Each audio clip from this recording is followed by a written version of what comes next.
Halo teman-teman, perkenalkan nama saya Berti. Di awal video pertama kali ini, saya akan bercerita tentang pengalaman saya berjuang melawan penyakit yang sudah saya alami sejak 25 tahun yang lalu, tepatnya. Karena waktu itu ketika saya lulus SMA itu tahun 1996, di mana saya sudah mulai merasakan gejala-gejala yang sampai hari ini pun kadang saya masih menikmatinya. Ya, jadi intinya puji Tuhan sekarang saya sudah waras, sehat, dan nanti akan diceritakan bagaimana proses kewarasan saya sehingga saya bisa beraktivitas dengan baik. Tidak lupa tetap saya harus lebih berhati-hati dengan riwayat apa yang sudah saya miliki, ya. Jadi biar nggak kepo, saya dinyatakan terkena HNP atau orang lebih mengetahuinya dengan saraf kejepit itu di tahun 2002, tepatnya sesudah saya menikah. Itu 2002 baru diketahui kalau ternyata saya punya HNP. Tetapi gejala-gejala saraf kejepit itu sudah saya rasakan sejak tahun 1996. Pada tahun tersebut belum ada istilahnya ronsen MRI atau ronsen-ronsen yang membutuhkan ketelitian yang sangat detail seperti itu tuh dulu belum ada. Jadi saya berobat secara medis sejak 96 itu dikiranya itu saya sakit rematik, ya. Jadi dari 96 itu sudah mulai konsumsi obat anti nyeri, lalu dipanasi dengan inframerah, dan itu kalau obatnya habis minum lagi, Itu berlangsung bertahun-tahun sampai akhirnya ketika tahun pertama, tahun kedua saya menikah, dan ketika hamil anak pertama itu mulai menjadi. Jadi kalau awalnya itu hanya gejalanya panas, kemerahannya, sepegel-pegel, begitu hamil anak pertama itu sakitnya menjadi luar biasa. Bahkan untuk bangun pun saya harus dibantu orang lain. Untuk miring pun saya harus dibantu orang lain. Nah, itu perjuangan yang lalu, dan tepatnya sesudah diketahui saya terkena spondiloartrosis atau gampangannya kalau orang bilang itu saraf kejepit, ya, saraf kejepit, tapi mungkin bahasa kedokterannya nggak ngerti. Pokoknya waktu itu tertera di hasil MRI-nya itu saya terkena spondiloartrosis di S1 dan L5. Lalu menjalani rangkaian fisioterapi, dan terakhir itu ditutup dengan fisioterapi air atau terapi air, berenang di kolam renang tapi dengan instruktur. Jadi senam tapi di kolam renang dengan adanya instruktur. Nah, itu pun belum mengurangi rasa sakitnya. Jadi hanya enak sebentar, nanti kumat, enak sebentar, nanti kumat. Lalu di tahun 2013 saya memutuskan untuk operasi, untuk dipasang titanium di bagian S1 dan L5 tepatnya. Sebelum operasi itu jangan dikira saya tidak bisa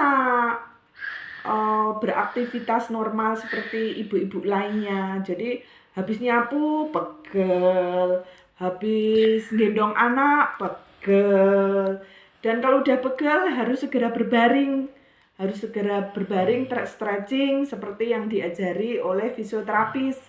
Karena kalau itu tidak saya lakukan, biasanya lem laku dayek.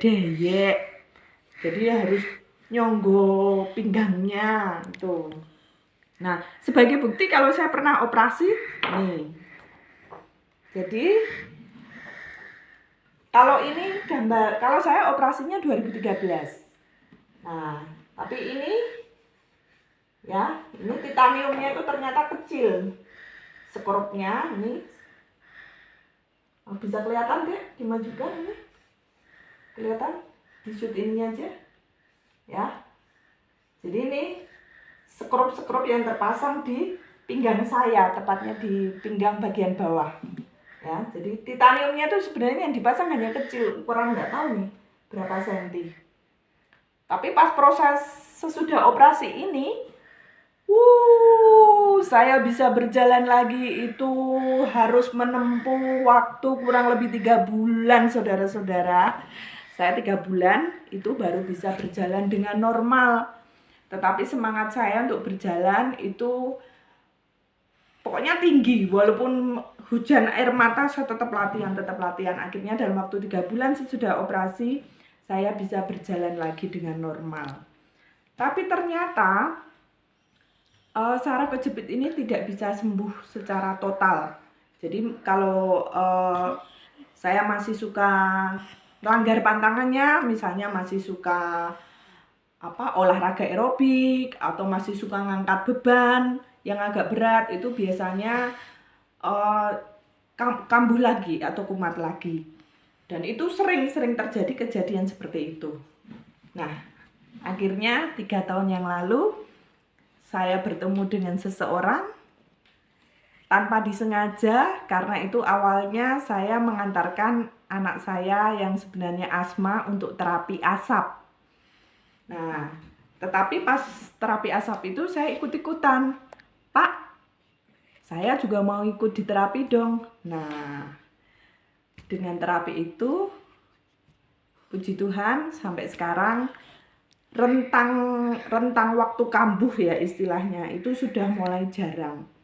Saya lebih sehat, bisa beraktivitas kemana-mana, tapi tetap dengan rambu-rambu. Jadi memang sudah nggak boleh ngangkat beban di atas 5 kilo. Dalam berkegiatan tidak boleh bungkuk. Jadi ngambil segala sesuatu itu harus jongkok. Ya pantangan-pantangan yang sudah disebutkan dokter itu sebisa mungkin saya lakukan. Tapi terkadang kilaf. Saya terkadang lupa. Jadi masih sering kumat. Rahasianya sederhana. Pada waktu terapi asap itu saya berkenalan dengan Pak Dodi, tepatnya di Dusun Karangdaleman, Mertoyudan, Magelang. Lewat beliaulah yang membimbing saya dan juga keluarga saya, tidak hanya secara fisik tapi juga secara psikis, yang akhirnya menjadikan saya seperti sekarang ini. Jadi kemana-mana sekarang saya selalu bawa Habat. Saya nggak di-endorse loh ya sama pihak Habat. Jadi saya hanya menceritakan apa yang saya alami, lalu pengalaman apa yang membuat saya menjadi seperti sekarang ini, bisa beraktivitas dengan baik, dan caranya nanti akan ada di video-video berikutnya. Jadi yang dilakukan apa? Ya non sewu. Saya hanya ngerokok sekarang. Jadi saya ngerokok Habat ini karena kebetulan saya cocoknya yang ini. Cocoknya yang Habat. Ya mungkin bagi sebagian orang mungkin dianggapnya, mohon maaf, tidak sopan ya, karena apalagi saya seorang perempuan, seorang ibu dengan 2 orang anak laki-laki, tapi kok saya sering merokok, sering kelihatan merokok. Nah, tapi bagi saya, daripada saya tergantung dengan obat anti nyeri, karena terus terang saya dari tahun 96 itu, sejak diketahui kalau dokter dulu bilangnya rematik, sampai dengan tahun 2018 itu saya masih konsumsi anti nyeri. Jadi saya masih selalu kemana-mana itu obat anti nyeri selalu bawa. Jadi kalau sudah mulai pegel panas saya selalu minum. Tapi sejak saya mengkonsumsi Habat Sauda ini, perlahan-lahan ketergantungan saya pada obat itu sudah mulai bisa ditinggalkan. Dan puji Tuhan 1,5 tahun terakhir ini saya bisa lepas dari obat. Jadi yang saya lakukan hanya ya itu tadi, saya sekedar rokok dengan cara yang benar. Nanti akan diajarkan cara merokok yang benar. Lalu saya minum jamu rempahnya. Jamu rempahnya itu nanti juga ada caranya. Nanti di video-video berikutnya akan diulas. Nah, kebetulan nanti di video-video berikutnya kita akan mendengarkan penjelasan langsung dari Pak Dodi. Terima kasih Pak Dodi. Beliau adalah yang menciptakan, istilahnya yang menciptakan terapi asap ini, di mana lalu dikembangkan terus sampai sekarang banyak dikenal oleh banyak orang.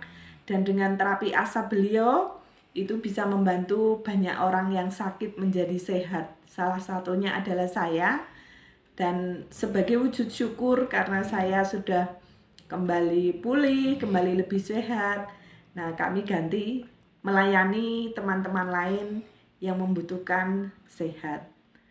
Jadi kalau pengen tahu video-video berikutnya, jangan lupa like, subscribe, dan bunyikan lonceng supaya teman-teman bisa mengetahui video-video berikutnya. Terima kasih.